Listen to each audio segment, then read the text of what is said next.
Hello साथियों, मैं B L लूणा मेरे यूट्यूब चैनल स्टडी टाइम में आपका हार्दिक स्वागत करता हूं। आज हम इस क्लास में पदबंध के बारे में जानेंगे। यानी पदबंध क्या है। एक छोटा सा टॉपिक है, ज्यादा बड़ा नहीं है, पर ये देखने में ऐसा लगता है कि भाई पदबंध क्या है। तो आज हम इस क्लास में इस पदबंध के बारे में जानेंगे।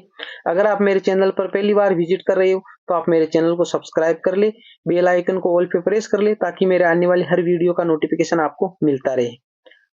दूसरी बात, एक सूचना आपको दे दूं कि ये जो हिंदी व्याकरण है इसकी लगभग क्लासें कंप्लीट हो गई है। मैंने मेरे चैनल पर जो हिंदी व्याकरण है उसकी सारी वीडियो अपलोड कर दी है।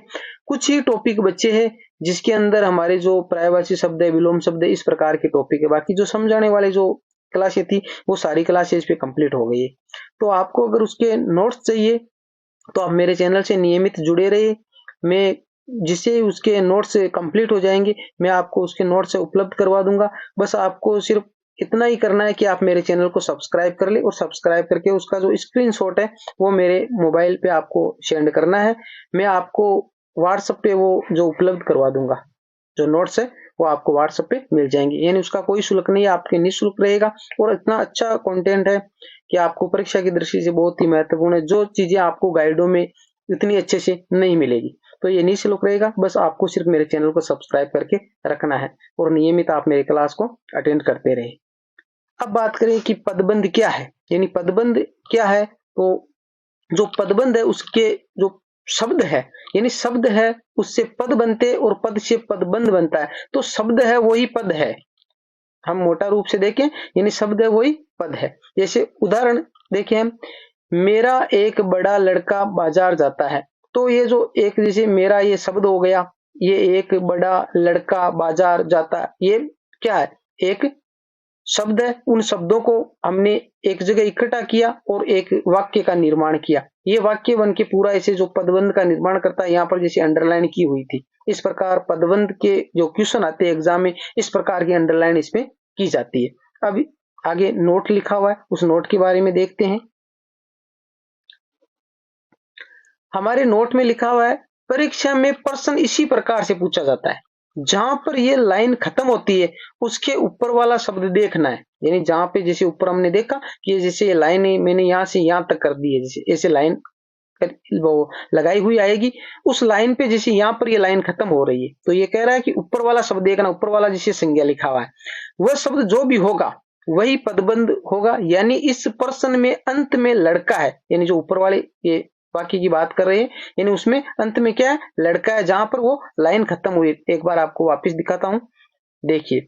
यानी जो ये लाइन है वो जहां खत्म हो रही है, ये लाइन जहां खत्म हो रही है, देखिए आप, यानी यह लाइन ये यहां पर खत्म हो रही है, ये जो लड़का है यहां पर ये लाइन खत्म हो रही है। लड़का क्या है, एक संज्ञा है भाई, लड़का एक क्या है, संज्ञा है। तो इस वाक्य में संज्ञा पदबंध है, इस वाक्य में क्या है, संज्ञा पदबंध है। अब आप आगे देखो कि इसके पदबंध के कितने प्रकार है, क्या है। पदबंध के भेद, भेद या प्रकार एक ही चीज होते हैं। तो पदबंध के हमारे मोटे रूप से 5 प्रकार होते हैं। यानी पदबंध के कितने प्रकार, 5 प्रकार है। कौन कौन से, एक है संज्ञा पदबंध, दूसरा सर्वनाम पदबंध, तीसरा विशेषण पदबंध और चौथा है क्रिया पदबंध और पांचवा क्रिया विशेषण पदबंध या अव्यय पदबंध। ठीक है, अव्यय पदबंध और क्रिया विशेषण एक ही है, यानी वो अव्यय में काउंट होता है क्रिया विशेषण। मैंने आपको क्रिया विशेषण, क्रिया विशेषण, सर्वनाम, संज्ञा, ये सारे टॉपिक अच्छे से करवा रखे, आप इनके बारे में अच्छे से समझ रहे हो। अगर आपने इन क्लासों को अटेंड नहीं किया है तो ये मेरे चैनल पर उपलब्ध है और इसका लिंक आपको इस वीडियो के डिस्क्रिप्शन बॉक्स में मिल जाएगा, आप जाकर वो अटेंड कर सकते हो। अब बात करें पहला जो संज्ञा पदबंध है वो क्या है, देखिए। हमारा पहला प्रकार है संज्ञा पदबंध। तो इसके नाम से ही पता चल रहा है, क्योंकि ये एक संज्ञा है, यानी पूरा पदबंध संज्ञा पर आश्रित होगा। ये मैंने ये शॉर्ट में लिखा है यानी समझाने के लिए, यानी परीक्षा की दृष्टि से मैंने इन नोट्स का निर्माण किया है। यानी गाइड में जो लंबा चौड़ा लिखा हुआ है सिर्फ आपको यहाँ समझना है। अगर आप गाइड में बाद में समझने के बाद में अगर देखना चाहे तो आप उसको पढ़ सकते हो। बाकी मैंने शॉर्ट में इसलिए लिखा है कि आप इसको अच्छे से समझ पाओ, परीक्षा में जल्दी से इसका रिवीजन कर पाओ। तो यानी संज्ञा पदबंध का मतलब क्या है कि पूरा पदबंध है वो संज्ञा पे निर्भर होगा, यानी आश्रित रहेगा। उदाहरण देखिए, यानी उदाहरण है किस प्रकार आएगा, परीक्षा में मेहनत करने वाले छात्र सफल होंगे। यानी इस प्रकार अंडरलाइन की हुई, अब अंडरलाइन यहाँ खत्म हो रही है, अंडरलाइन यहाँ खत्म हो रही है। ऊपर क्या लिखा हो, छात्र है, तो छात्र क्या है, छात्र भाई क्या है, एक संज्ञा है। छात्र क्या है, एक संज्ञा है। संज्ञा मैंने आपको अच्छे से पढ़ाया है, तो ये संज्ञा पदबद्ध हो गया। दूसरा देखिए, मैंने निर्धन और दुर्बल भिखारी को कंबल दी। अब भिखारी क्या है, भिखारी एक संज्ञा है, भिखारी क्या है, एक संज्ञा है। मैंने आपको संज्ञा अच्छे से पढ़ाया है, आप अच्छे से समझे होंगे। अगर वो नहीं समझे हैं तो आप उसको क्लास को वापस देखिए, अच्छे से समझिए, तो आपको अच्छे से समझ में आ जाएगा। है नहीं, कहने का मतलब ये है कि पदबंध को समझने के लिए आपको जो पीछे जो 5 टॉपिक दे रखे, कौन कौन से, जो संज्ञा है, सर्वनाम है, विशेषण है, क्रिया विशेषण, उन टॉपिक को भी आपको अच्छे से समझना होता है। अगर वो टॉपिक आपको अच्छे से आ रहे हैं तो ही आप इसको अच्छे से कर पाओगे। बाकी पदबंध में कुछ भी नहीं है, बस आपको वो क्लास है वो अच्छे से, पीछे वाले जो क्लास है वो अच्छे से आनी चाहिए। इसमें नॉर्मल सी बातें हैं। तो आपको संज्ञा पदबंध समझ में आ गया, यानी पूरा है वो संज्ञा पे निर्भर होगा। और उसमें देखो यहाँ ऐसे अंडरलाइन की होगी, जहां अंडरलाइन खत्म होती है उस पद को, उस शब्द को आपको देखना है, वो शब्द क्या है। अगर संज्ञा है तो संज्ञा पदबंध होगा। दूसरा आया विशेषण पदबंध। विशेषण पदबंध, पूरा पदबंध विशेषण पर आश्रित होगा। विशेषण क्या है, संज्ञा और सर्वनाम की विशेषता बताने वाले शब्द विशेषण है। तो देखिए यहाँ पर जो वाक्य को आप पढ़ोगे तो आपको ऑटोमेटिक पता चल जाएगा। देखो, उसकी छोटी बहन बहुत बीमार है। अब छोटी पे यहाँ खत्म हुआ है, तो बहन है, बहन है, पर कौन सी बहन है, एक तो बड़ी बहन होती है और एक छोटी बहन होती है। ठीक है, तो ये जो छोटी बहन की बात, यानी बहन है पर उस बहन की विशेषता बताई जा रही है कि बहन कौन सी है, छोटी है, तो इसलिए विशेषण पदबंध हो गया। देखो, मेरे को हरे हरे कच्चे आम खरीदने, यानी यहाँ पर आम है, यहाँ कच्चे पे खत्म हो गया, तो कच्चे आम की विशेषता बताने का काम कर रहा है। कच्चे क्या कर रहा है, आम की विशेषता बताने का काम कर रहा है, इसीलिए विशेषण पदबंध हो गया। तो अंडरलाइन जहां खत्म होती है उसके आधार पर आपको फाइंड करना होता है। कहीं कहीं ऐसा भी होता है कि अंडरलाइन थोड़ी आगे जाके भी खत्म हो जाती है, पर आपको उस वाक्य की प्रकृति को समझ के उसका आंसर देना होता है। ज्यादातर कंडीशन यही होती है कि वो अंडरलाइन जहां खत्म होती है वहीं वो पदबंध होता है। समझ रहे हो आप। अगर फिर भी किसी प्रकार का डाउट रहता है तो आप निसंकोच मेरे को कमेंट बॉक्स में पूछ सकते हो। तीसरा प्रकार देखिए, सर्वनाम पदबंध। सर्वनाम पदबंध यानी सर्वनाम क्या है, वही सभी के लिए जो काम आए वही क्या है, सर्वनाम है। पूरा पदबंध सर्वनाम पर आश्रित होगा। ठीक है, किसके काम में आता है भाई, संज्ञा के स्थान पे काम आते हैं सर्वनाम, संज्ञा के स्थान पे काम में आते हैं ना। अब देखो उदाहरण,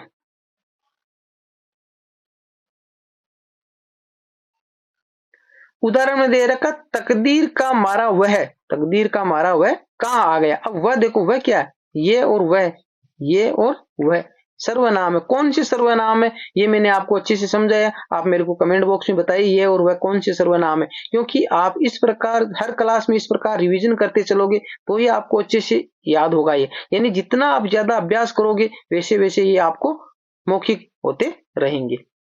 दूसरा देखो, शेर की तरह दहाड़ने वाले तुम कांप क्यों रहे थे। शेर की तरह दहाड़ने वाले तुम कांप क्यों रहे। अब देख तुम पे आया, तो ये तुम क्या है भाई, तुम क्या है, तुम एक सर्वनाम है। तुम क्या है, एक सर्वनाम है। अब देखो क्रिया पदबंध, क्रिया पदबंध, पूरा पदबंध क्रिया पर आश्रित होगा, क्रिया पर आश्रित होगा। उदाहरण देखिए, नौका नदी में डूबती चली गई। यहां पर देखो, गई क्या, गई एक क्रिया ही है, यहां खत्म हुआ है। चलना क्या क्रिया भी है, डूबना क्या क्रिया भी है, तो पूरा क्रिया पर आधारित है, तो इसमें क्रिया पदबंध है। दूसरा देखो, उसे सुनाई पड़ रहा है, उसे सुनाई पड़ रहा है, तो देखो सुनना, पढ़ना, रहना, ये सारी क्या क्रियाएं हैं, तो ये क्रिया पर आधारित है, तो ये क्रिया पदबंध हो गया। ठीक है, आगे देखिए 5 नंबर,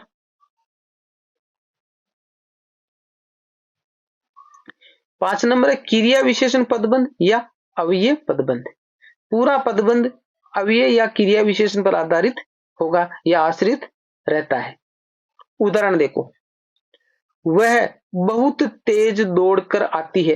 अब बहुत तेज दौड़ना, ये जो बहुत तेज है ना, वो क्या है, इस दौड़ने की विशेषता बता रहा है। जो क्रिया है दौड़ तो रहा है वो, पर कैसे दौड़ रहा है, बहुत तेज, तो ये बहुत तेज दौड़ रहा है, वो क्रिया की क्या कर रहा है, विशेषता। और क्रिया विशेषण क्या करते, क्रिया की विशेषता बताने का काम ही करते, तो इसलिए हमारा क्या हो जाएगा, इसमें क्रिया विशेषण हो गया या अव्यय पदबंध हो जाएगा। दूसरा उदाहरण देखिए, मैं कल शाम को 6 बजे आऊंगा। मैं कल शाम को 6 बजे आऊंगा। तो यानी जो आने का है ना, वो आने की विशेषता बताई जा रही है। वो कब आएगा? कल शाम को 6 बजे आएगा, यानी फिक्स है। ठीक है, आने का उसका समय निर्धारित है। यानी शाम को इस प्रकार के जो शब्द है वो किसमें आ रही है? अव्यय में आ रही है। ठीक है, अव्यय वाली क्लास आपने अच्छे से देखी है, तो आप अच्छे से इसको समझ रहे हो। तो इसमें अव्यय पदबंध होगा। ठीक है, या क्रिया विशेषण पदबंध कहो, एक नाम आएगा इनमें से।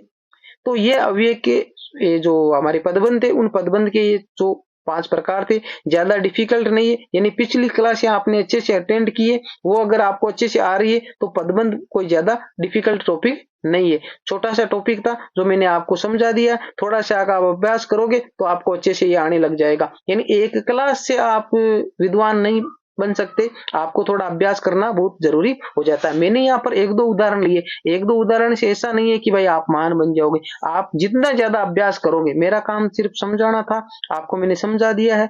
अब आप जितना ज्यादा अभ्यास करोगे, गाइडों में अलग अलग तरह के उदाहरण दे रखे, जितने ज्यादा आप उदाहरण निकालोगे, आपको धीरे धीरे अभ्यास होगा और आप अपने आप ही इसको अच्छे से कर पाओगे। उम्मीद करता हूँ ये क्लास आपको अच्छी लगी होगी। अगर अच्छी लगी तो मेरे चैनल को सब्सक्राइब कर ले, बेल आइकन ऑल पे प्रेस कर ले और वीडियो को लाइक कर ले, ज्यादा से ज्यादा शेयर करें। मिलते हैं अगली वीडियो में, तब तक के लिए जय भीम, जय भारत।